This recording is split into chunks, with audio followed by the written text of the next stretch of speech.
સૃષ્ટિ પર પ્રકૃતિની અણમોલ ભેટ સોગાદનો અવિરત પ્રવાહ, જીવન સંજીવની જડીબુટ્ટીઓની ભરમાર, આયુર્વેદની સદીઓથી દેણ. આયુર્વેદમ. નમસ્કાર દર્શક મિત્રો, આપનું સ્વાગત છે કાર્યક્રમ આયુર્વેદમમાં અને આપ નિહાળી રહ્યા છો અમારા જીટીપીએલ ગુજરાતીની વિશેષ રજૂઆત કાર્યક્રમ આયુર્વેદમ સિરીઝ 2માં. દર્શક મિત્રો, ફરીથી સ્ટુડિયોમાં એકવાર આપણા આમંત્રિત કર્યા છે ડૉક્ટર પ્રાર્થનાબેન મહેતાને. આપનું સ્વાગત છે. પ્રાર્થનાબેન, આયુર્વેદમમાં જે સિરીઝમાં આપણે જે જડીબુટ્ટી વનસ્પતિઓની જ્યારે વાત કરી છે ત્યારે દર્શક મિત્રોના ઘણા બધા સવાલ આવ્યા છે અને એક ફરમાઈશ છે કે મંજિષ્ટા એક આયુર્વેદિક જડીબુટ્ટી કે જે ખૂબ જ આશીર્વાદરૂપી છે અને જેનો ખાસ કરીને આપણે જોવામાં આવી છે કે જે પહાડી વિસ્તારમાં હોય છે ત્યાં થતી હોય છે. મોરેવર કે એ દરેક રોગો ઉપર કાળ બનીને તૂટી પડતી હોય એવું એનો એક વ્યવહાર છે અને એ જળમૂળથી ટૂંકમાં રોગનો નાશ કરતું હોય છે. ત્યારે પ્રાથમિક આપણી પાસે જાણવું છે કે આયુર્વેદમાં એ કેટલું અક્ષીર છે અને એને કેવી રીતે જોવાયું છે, તો સૌથી પહેલાં આપણે એનો એક પરિચય લઈ લઈએ. મંજિષ્ઠા કે મજીઠ ગુજરાતીમાં મજીઠ કહેવાય છે અને સંસ્કૃતમાં મંજિષ્ઠા એવું કહેવાય છે. એને લાંબી વેલો થાય છે એટલે એનું એક નામ યોજનવલ્લી, યોજનો સુધી દૂર સુધી એની વેલો ફેલાયેલી હોય છે, વેલા રૂપે થાય છે એટલે એને યોજનવલ્લી એવું પણ એક નામ આપ્યું છે. અને એક ઐતિહાસિક વનસ્પતિ દ્રવ્ય એવું કહી શકાય. કૃષ્ણપ્રિયા મીરાએ એના ભજનમાં કહ્યું છે કે મીરા કે પ્રભુ ગિરધર નાગર ચઢ ગયો રંગ મંજીઠી. મંજીઠી જે રંગ છે, મજીઠી રંગ છે, મંજીષ્ઠી રંગ છે, ચઢ ગયો રંગ મંજીઠી. મીરાને જે કૃષ્ણ પ્રત્યે પ્રેમ હતો એમાં એનો સ્થાયી રૂપથી મંજીઠી રંગ ચડી જવો. મંજીઠી રંગ ચડી જવો એટલે કે સ્થાયી રૂપથી રંગ ચડી જવો. મંજીષ્ઠ એનું એક નામ વસ્ત્રરંજિકા પણ છે, એક કપડાને કલર કરવાનું કામ પણ કરે છે. મંજિષ્ઠા એક રાગ છે અને આ રાગ છે કે જે મીરાને કૃષ્ણ પ્રત્યેનો ગજબનો પ્રેમ હતો, સ્થાયી રૂપથી જે કૃષ્ણ પ્રત્યેની ભક્તિ હતી, કૃષ્ણ ભગવાન પ્રત્યેની ભક્તિ સ્થાયી હતી, ત્યારે મીરાએ એના ભજનમાં ચઢ ગયો રંગ મંજીઠી આ વાક્ય કહેલું છે. ઐતિહાસિક વનસ્પતિ દ્રવ્ય છે. આયુર્વેદમાં દરેક ગ્રંથોમાં એના ખૂબ જ વખાણ કર્યા છે. ઘણા બધા રોગોમાં ઉપયોગી છે. મૂળ વપરાય છે અને મંજિષ્ઠાના જે વેલા હોય છે એના જે મૂળ લાલ કલરના હોય છે. એક એનું નામ અરુણા એવું પણ છે, બીજું રક્તાંગી એવું પણ એનું નામ છે. વસ્ત્રરંજિકા કપડાને કલર કરે છે એટલે એવું પણ નામ આપ્યું છે. એટલે મંજિષ્ઠા એ એક ચામડીના રોગોનું, લોહી વિકારને દૂર કરવાનું સારામાં સારું એક આયુર્વેદિક વનસ્પતિ દ્રવ્ય છે. બીજું અશોકભાઈ, આપણે અત્યાર સુધી ઘણી બધી વનસ્પતિ જડીબુટ્ટીઓનું જ્ઞાન દર્શકો સામે પીરસ્યું છે. જેમ કે આપણે વાત કરી હતી કે વાયુના રોગોને નગોળ દૂર કરે છે તો આખો નગોળનો એપિસોડ લીધો હતો. પિત્ત માટે જેઠીમધનો એપિસોડ લીધો હતો. કફ માટે અરડુસીનો એપિસોડ લીધો હતો. હવે વાત આવી રક્તની, લોહી વિકાર હોય, વાયુ, પિત્ત, કફ એ ત્રણેય ઉપર આપણે સરસ મજાના એપિસોડ લઈ લીધા છે. હવે એક લોહી વિકાર, રક્ત વિકાર કે એલર્જીક જન્ય જે વિકારો હોય છે એના માટેની જે ઔષધિ છે મંજિષ્ઠા, એ આયુર્વેદમાં કહ્યું છે કે લોહી વિકાર હોય અથવા તો જેને એલર્જીક જન્ય લોહી વિકાર હોય, નાનામાં નાની અળાઈઓથી શરૂ કરેલું સોરાયસિસ સુધીના ચામડીના રોગોને મટાડવા માટે મંજિષ્ઠા એ સર્વશ્રેષ્ઠ, અક્ષીર અને આશીર્વાદ સમાન ઉપકારક દ્રવ્ય છે. બીજી મહત્ત્વની વાત, મંજિષ્ઠાના સેવનથી જે રોગો દૂર થાય છે ને એ સ્થાયી રૂપથી દૂર થાય છે, ફરી પાછા રિકરન્ટ ઉપદ્રવ આપતા નથી. એટલે મંજિષ્ઠા જડ મૂળમાંથી રોગોને દૂર કરે છે. બિલકુલ પ્રાર્થનાબેન, તમે ખૂબ સારો પરિચય આપ્યો અને થોડો જે મને ખ્યાલ છે કે ત્યાં સુધી આ જે મંજીષ્ટાનો જે પ્લાન્ટ છે એમાં 2 પાંદડા નાના અને 2 પાંદડા મોટા હોય છે, એમાં સફેદ પ્રકારના કંઈક ફૂલ આવતા હોય છે, એના ફળ કંઈક નાના હોય છે, એ પ્રકારની એનો થોડો પરિચય છે, થોડોક મને ખબર છે. આઈ થિંક દર્શક મિત્રોને આઈડિયા આવી ગયો છે. રાધાબેન, આગળ વાત કરીએ તો આ 3 થી 4 હજાર વર્ષ જૂની આટલી બધી અક્સિર એક આયુર્વેદિક મેડિસિન તરીકે ઉપયોગ થયો છે, ત્યારે આપણે જાણવાની ઈચ્છા ચોક્કસ થશે કે કયા કયા રોગોમાં હજી પણ આપણે એક અક્સિર છે અને આપણા પ્રાર્થના ક્લિનિકમાં પણ એનો ઉપયોગ કરીને આપણે શું કરીએ છીએ, મોરેવર કે એમાં એવા કયા ગુણ છે કે જે આટલી બધી અક્સિર છે. આજકાલ રક્ત વિકાર કે લોહી વિકાર કે લોહી બગાડ અથવા તો ચામડીના રોગો થઈ જવા વધુ જોવા મળે છે. આપણી લાઈફસ્ટાઈલ એવી છે, ક્યાંક ને ક્યાંક આપણી ફૂડ હેબિટ પણ એવી છે, બાજારું જંક ફૂડ ખાવાના કારણે હોય અને ક્યાંક ને ક્યાંક વાતાવરણના કારણે પણ ચોમાસાની સિઝનમાં ફંગલ ઇન્ફેક્શન, ચામડીના રોગો ખૂબ જ જોવા મળતા હોય છે. કોઈ પણ ચામડીનો રોગ હોય તો યુક્તિપૂર્વક મંજીષ્ઠા એ લઈ શકાય છે. આ ઉપરાંત મંજીષ્ઠા માટે એવું પણ કહેવાયેલું છે કે વાયુ, પિત્ત, કફ ત્રણેયને જો યુક્તિપૂર્વક આપવામાં આવે તો ત્રણેય દોષોને દૂર કરે છે. એક ખાસ હું દાખલો આપવા માગું છું કે ચામડીના રોગો માટે મારે એક પેશન્ટ હતા, ચામડીના રોગોમાં એને લાલ બહેન હતા, લાલ અને કાળી ઝાંય પડી જતી હતી. મોટા ભાગે બહેનોને ડિલિવરી પછી કાળી ઝાંયો પડી જતી હોય છે, જેને હોર્મોનલ ઇમ્બેલેન્સથી થઈ જતું હોય, ક્યાંક ને ક્યાંક હિમોગ્લોબિન ઓછું હોય તો પણ થઈ જાય. હું જે પેશન્ટની વાત કરું છું એ બેનને હિમોગ્લોબિન બરાબર હતું પણ કાળી ઝાંય પડી જતી હતી લોહી વિકારના કારણે. એ બેનને મેં પ્રાયોસી રક્ત શુદ્ધિકર પાવડર આપ્યો 3 મહિના લેવા માટે અને મંજીષ્ઠા એક્સટર્નલ યુઝ પણ કરી શકાય છે. જે દર્શક મિત્રોને ચામડીના રોગ હોય અથવા તો ફેસ ઉપર કાળા ડાઘા પડી જાય, ઘણા લોકોને કલરની એલર્જી હોય, હેર કલર કે હેર ડાયથી પણ કાળા ડાઘ પડી જતા હોય, ઘણા લોકોને તડકામાં જવાથી પણ કાળા ડાઘ પડી જતા હોય, તો કાળી ઝાંય ચામડીમાં પડી જવી, ફેસ પર ચહેરા પર જે કાળી ઝાંય પડી જાય છે એમાં લગાવવા માટે મંજીષ્ઠાનો પાવડર અને ચંદન પાવડર બંને મિક્સ કરીને કુંવારપાઠાના જેલની સાથે એલોવેરા જેલ, પ્રાયોસી એલોવેરા જેલ સાથે લગાવવામાં આપ્યું મેં. 3 મહિનામાં એ બેનની જે મોઢા ઉપરની ઝાંય હતી એ 50% ઓછી થઈ ગઈ. તો ખાસ કરીને જે લોકોને ચહેરા પર કાળા ડાઘા પડી ગયા હોય એ લોકો તો વાપરી જ શકે છે. આ ઉપરાંત પણ જેમ કે મેં વાત કરી કે નાની નાની અળાઈઓથી માંડીને સોરિયાસિસ સુધીના ભયંકર રોગો હોય, કષ્ટસાધ્ય રોગો હોય, એમાં પણ મંજીષ્ઠા મેં આપ્યા છે અને સંખ્યાબંધ પેશન્ટમાં મેં પ્રાર્થના ક્લિનિકમાં મંજીષ્ઠાથી ઘણા બધા દર્દીઓને સાજા કર્યા છે.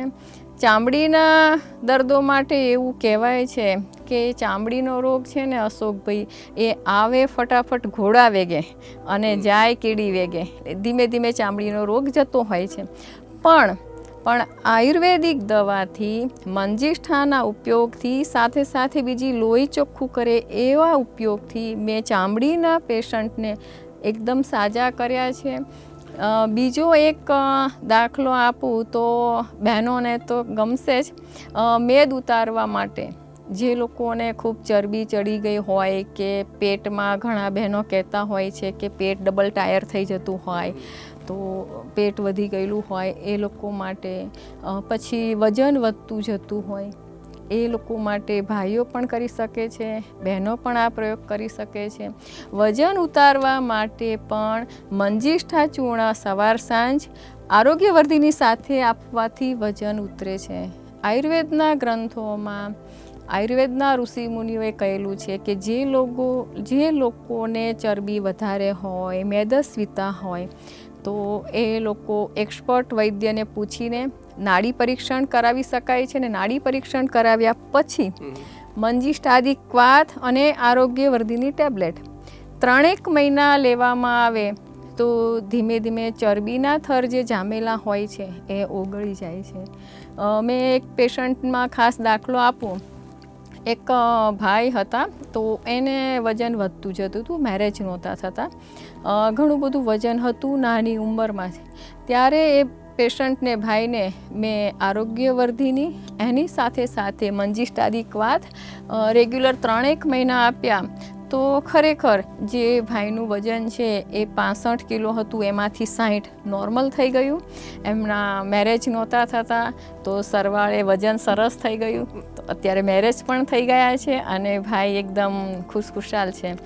તો દર્શક મિત્રો, મંજીષ્ઠાના ઘણા બધા ઉપયોગ કરી શકાતા હોય છે ચામડીના રોગોમાં. ખસ, ખરજવું, દાદર, સોરાયસિસ, ગળ, ગુમ્મડ, અળાઈઓ થઈ જવી, એ દરેક રોગોમાં એક્સટર્નલ પણ ઉપયોગ થાય છે અને ઇન્ટરનલ ખાવામાં પણ એનો ઉપયોગ કરી શકાય છે. આયુર્વેદમ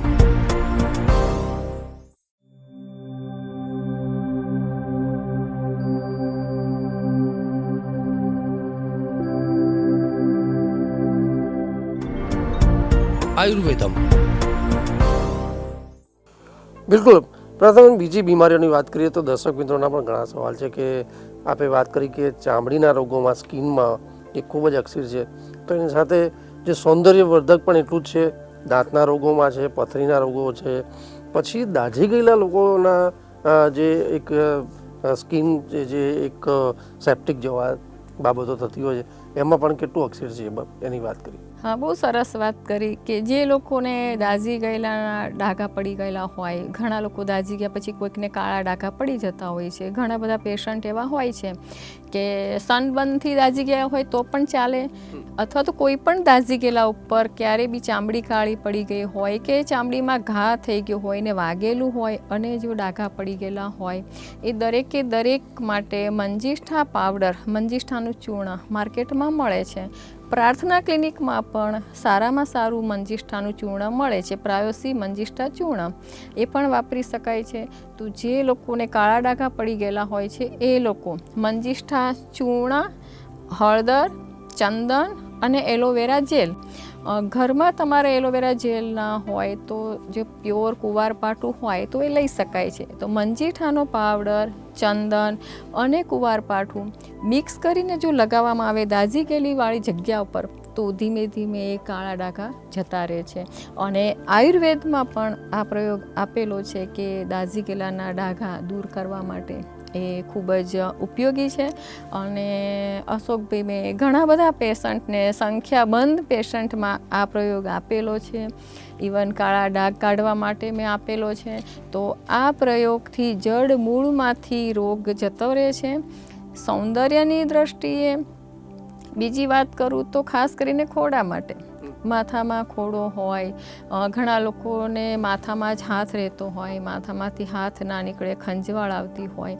એક મારે પેશન્ટની વાત કરું તો 32 વર્ષની ઉંમરના ભાઈ હતા, એમને વાળ પણ ખૂબ ઉતરતા હતા અને માથામાંથી હાથ જ ના નીકળે, મોટી પોસ્ટ હતી. તો મને કાયમ કે બેન, હું ક્યાંક મિટિંગમાં હોય ને તો મારો સીધો માથામાં હાથ જઈને મારે ખંજવાળવું પડે, એટલે બીજા લોકોને એવું થાય કે હું કન્ફ્યુઝ છું કે મને આ રોગ દૂર કરે જ છૂટકો કરો. બધી દવા કરાવીને આવ્યા હતા. એ ભાઈને મારે 6 મહિના ટ્રીટમેન્ટ કરવી પડી. એમાં પણ એ ભાઈની કફ પ્રકૃતિ હતી અને કફ પ્રકૃતિવાળાને જ્યારે ખોડો થયો હોય, અને ખોડો એ કફ પ્રધાન રોગ છે, પાછું એને રક્ત દૂષિતમાં પણ આવે છે ખોડો. મંજીષ્ઠાદિ ચૂર્ણ મેં એમને 3 વખત સવાર, બપોર, સાંજ 3 વખત આપ્યું. 6 મહિના સુધી મેં કોર્સ કરાવડાવ્યો. સાથે સાથે શિરોધારા ટ્રીટમેન્ટ કરાવડાવી. હજી સુધી એ ભાઈને રિકરન્ટ ખોડો આવ્યો નથી. 6 મહિનાની સારવારના અંતે એ ખોડો જડમૂળમાંથી દૂર થઈ ગયો. મહત્ત્વની વાત તો, મજાની વાત તો એ છે કે ના નીકળી ગયેલા વાળ પણ પાછા આવી ગયા.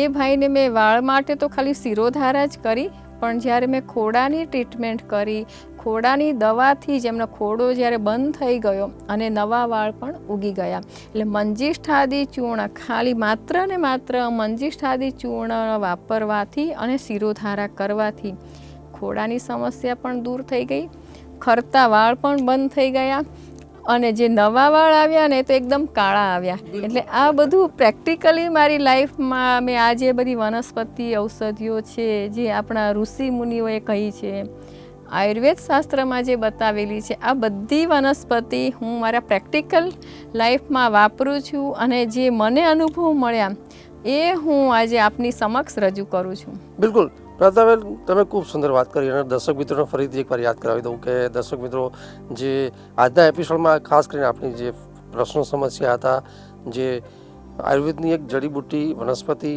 મંજિષ્ટાની આપણે વાત કરી રહ્યા છે, જેને મજીટ પણ કહેવાય છે અને અંગ્રેજીમાં જે લોકો સમજતા હોય કે એને રૂબિયા કોર્ડિફોલિયા પણ કહેવાતું હોય છે. પ્રથાબેન, તમે વાત કરી કે ઘણી બધી બીમારીઓમાં આ ઉપયોગ થાય છે અને અક્ષીર છે, ત્યારે એની જે તાસીર છે એ થોડી ગરમ છે. તો જેમ આપણે વાત કરી કે દાઝેલા વ્યક્તિ ઉપર લગાવવાની વાત હોય કે બીજા અન્ય રોગોમાં ઉપયોગની વાત હોય, તો એ ક્યાંક સાઈડ ઇફેક્ટ એની કે પ્રતિકૂળ બાબત હોય એવું બની શકે, અથવા તો એની માત્રા કેટલી લેવી જોઈએ, ઓવરડોઝ ના થઈ જાય, અને એક્સપર્ટની એડવાઇસ ક્યાંક લેવાની જરૂર પડે ખરી? બિલકુલ. કોઈ પણ વસ્તુ જ્યારે ખાવાની હોય ને, જ્યારે લેવાની હોય ને દર્શક મિત્રો, ત્યારે તમે ચોક્કસથી તમારે ત્યાંના વૈદ્યને બતાવી શકો છો. અમદાવાદમાં વસ્ત્રાપુર તળાવની સામે આવેલું પ્રાર્થના ક્લિનિક, ત્યાં પણ તમે બતાવવા આવી શકો છો. એક્સપર્ટ વૈદ્યની મુલાકાત લઈને પછી જો દવા લેવામાં આવે તો તમને 100% રિઝલ્ટ મળે છે. મંજિષ્ઠાદી ચૂર્ણ છે એ રક્ત વિકાર કે લોહીમાં જે ઝેર પ્રસરાયેલું હોય અને આખા શરીરનું લોહી બગડેલું હોય, એમાં આજની લાઈફસ્ટાઈલમાં અત્યારે આજકાલ બહુ જ વિરુદ્ધાહાર થતો હોય છે. જ્યારે ઓપોઝિટ ફૂડ ખાવામાં આવે ત્યારે સીળસ કે એલર્જીક જન્ય વિકાર પણ ખૂબ જ થઈ જતા હોય છે. ઇવન વાયરલ ઇન્ફેક્શન પણ ખૂબ જોવા મળતા હોય છે. તો આ બધા રોગીઓ માટે મંજિષ્ઠા ચૂર્ણ ખૂબ જ ફાયદાકારક છે. માત્રામાં આયુર્વેદના દૃષ્ટિકોણથી 1 થી 3 ગ્રામ લેવાનું કહ્યું છે, પણ જ્યાં સુધી મારું માનવું છે ત્યાં સુધી તમે તમારા વૈદ્યને બતાવીને પછી જ દવા ચાલુ કરો. પ્રકૃતિ પ્રમાણે જે મંજિષ્ઠા ચૂર્ણ છે, મંજિષ્ઠાદી ક્વાત છે, ઘણી બધી મંજિષ્ઠા ઘનવટી, ઘણી બધી આયુર્વેદિક દવાઓ માર્કેટમાં પણ મળે છે, પ્રાર્થના ક્લિનિકમાં પણ મળે છે. ડાયરેક્ટ દવા ખાવા કરતાં તમે ડૉક્ટરને, અનુભવી ડૉક્ટરની મુલાકાત લઈને જો દવા લેવામાં આવે ને તો 100% ફાયદો કરે છે. યુક્તિપૂર્વક યોજવાની વાત છે, એટલે દરેક દવા એ અમૃત સમાન ઉપકારક છે, પણ એ ક્યારે? એ દવા તમને ત્યારે જ અસરકારક થાય કે જ્યારે એક્સપર્ટ વૈદ્યે તમારી નાડી પરીક્ષણ કર્યું હોય, તમારું પ્રકૃતિ પરીક્ષણ કર્યું હોય, તમારા રોગનું બળ અને રોગીનું બળ એ જોઈને જ્યારે દવા આપવામાં આવે. જેમ કે મેં આગળ વાત કરી કે મારે એક કફ પ્રધાન પ્રકૃતિનું પેશન્ટ હતું, એને ખાલી મંજિષ્ઠાદી ચૂર્ણથી જ સારું થઈ ગયું. એટલે ક્યાંક ને ક્યાંક આપણી પ્રકૃતિ પરીક્ષણ હોય, ક્યાંક ને ક્યાંક આપણી જે લેવાની રીત હોય એ જો પરફેક્ટ હોય ને તો 100% રિઝલ્ટ મળતું હોય છે. આડેધડ લીધેલી દવા ક્યાંય ફાયદો ના કરે, એટલે હંમેશા ડૉક્ટરને પૂછીને જ દવા લેવાય. બિલકુલ. એની સાથે સાથે જે દર્શક મિત્રોને એક આપણે ખુશખબરી છે અને એક સારી બાબત છે, ખાસ કરીને દર્શક મિત્રો જે આયુર્વેદમાં આપણે આવ્યા છે અને પ્રાર્થના ક્લિનિકમાં જે લોકો આપની સારવાર લેતા હોય છે. દર્શક મિત્રો, દર વખતે દિવાળી નવરાત્રિ વખતે આપણે એક આયુર્વેદના તમામ રોગોમાં એક રાહત દરે અને સારી રીતે એની ટ્રીટમેન્ટ થાય તે માટે પ્રાર્થના ક્લિનિક દ્વારા એક સારા કેમ્પનું આયોજન થતું હોય છે. તો એ કેમ્પ શું છે અને ક્યાંથી ક્યાં સુધી ચાલવાનો છે અને એમાં કેવી રીતે એન્ટ્રીસ હોય છે અને કેવી રીતે એ લોકો કોઈ ફાયદો ઉઠાવી શકે એની વાત કરી. દર વર્ષે નવરાત્રિથી શરૂ કરીને છેક ધનતેરસ સુધી આખો મહિનો પ્રાયોસી બ્રાન્ડની બધી જ વસ્તુઓ, પ્રાયોસી શેમ્પૂ છે, પ્રાયોસી ઓઇલ, પ્રાયોસી મહેંદી, પ્રાયોસી એલોવેરા જેલ, પ્રાયોસી ક્રીમ, આ ઉપરાંત શિરોધારા સારવાર, આ બધી ટ્રીટમેન્ટ છે પ્રાર્થના ક્લિનિકમાં જે તમામ ટ્રીટમેન્ટ થાય છે એ બધી રાહત દરથી કરવામાં આવે છે. અને ખાસ કરીને મારા પરમ પૂજ્ય પિતાજી શ્રી રમેશભાઈ ભટ્ટ, એમની તિથિ હોય છે કરવા ચોથ, એટલે આ વખતે જે કરવા ચોથ છે એ 17 ઓક્ટોબરે આવે છે. તો 17 ઓક્ટોબરે ગુરુવાર છે, તો ગુરુવાર, શુક્રવાર અને શનિવાર 3 દિવસ સુધી કન્સલ્ટિંગ ચાર્જ પણ નથી. દરેક સારવાર છે એકદમ ટોકન ચાર્જથી કરવામાં આવશે. અને ખાસ કરીને મારા પિતાજીની પુણ્યતિથિ છે, એમને પુષ્પાંજલિ અર્પણ કરવા માટે હું કરું છું. બીજું કે મારા દરેક દર્શક મિત્રો મારો પોતાનો પરિવાર છે અને સમાજનો નાનો મોટો દરેક વર્ગ પ્રાર્થના ક્લિનિકની મુલાકાત લઈ શકે. આયુર્વેદની જે આપણી પદ્ધતિ છે, જે પ્રાચીન ચિકિત્સા પદ્ધતિ છે, એનો ઉપયોગ કરીને સાજા માજા તંદુરસ્ત અને તાજા માજા રહે એના માટેનો જે મારો હેતુ છે.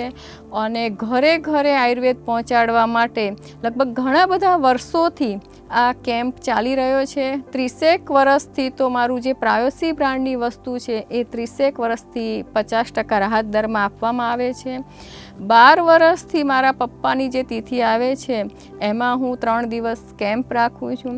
આમે એવું કહેવાય છે કે આખું વરસ હોય તમે કમાયા હોય એમાં જ્યારે દશાંશ કાઢી નાખવાનું હોય છે તો 3 દિવસ દરેક લોકોને મારી સારવારનો લાભ મળે એ હેતુથી એકદમ ટોકન ચાર્જ કે મામૂલી ચાર્જમાં જ દરેક સારવાર કરવામાં આવે છે.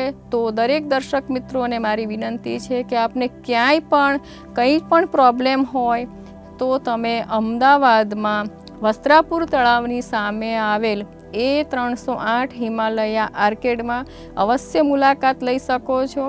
અને નવરાત્રિથી છેક ધનતેરસ સુધી આખા મહિનામાં 50%નું જે મારું મટીરિયલ છે પ્રાયોસી બ્રાન્ડ એ પણ અવેલેબલ છે. એ તમે એની ટાઈમ આખા મહિના દરમિયાન મંગાવી શકો છો. પ્રાર્થનાબેન, આપનો ખૂબ ખૂબ આભાર અને ધન્યવાદ કે આજના એપિસોડમાં આપણે ખાસ એક મંજિષ્ઠા જડીબુટી વનસ્પતિની વાત કરી. મોરેવર કે આપના એક ખૂબ સરસ એક ચેરિટી બેઝ ઉપર તમે જે કેમ્પનું આયોજન કરવાના છો દિવાળી નવરાત્રિમાં, એની માટે પણ દર્શક મિત્રોને સારી એવી માહિતી આપી. દર્શક મિત્રો, ચોક્કસપણે જે લોકો શિરોધારા અને પંચકર્મ દ્વારા જે ટ્રીટમેન્ટ કરવા માગતા હોય એ લોકો માટે આ એક વર્કશોપનો ખરેખર એ લોકોને લાભ મળશે અને એ લોકોએ ચોક્કસપણે જે સ્ક્રીન ઉપર જે નંબર છે એની ઉપર વધુ આપણે માહિતી જોઈએ તો ડિરેક્ટલી ફોન કરી અને મેળવી શકો છો અને આ કેમ્પનો ચોક્કસપણે ફાયદો ઉઠાવશો. દર્શક મિત્રો, અહીંયા સમયની મર્યાદા છે, પરંતુ અહીંયા આપણા બધા પ્રશ્નો પણ ઘણા બધા છે. ફરી મળીશું આવતા એપિસોડમાં આપના પ્રશ્નો સમસ્યા સાથે. ત્યાં સુધી રજા આપશો. નમસ્કાર. નમસ્કાર.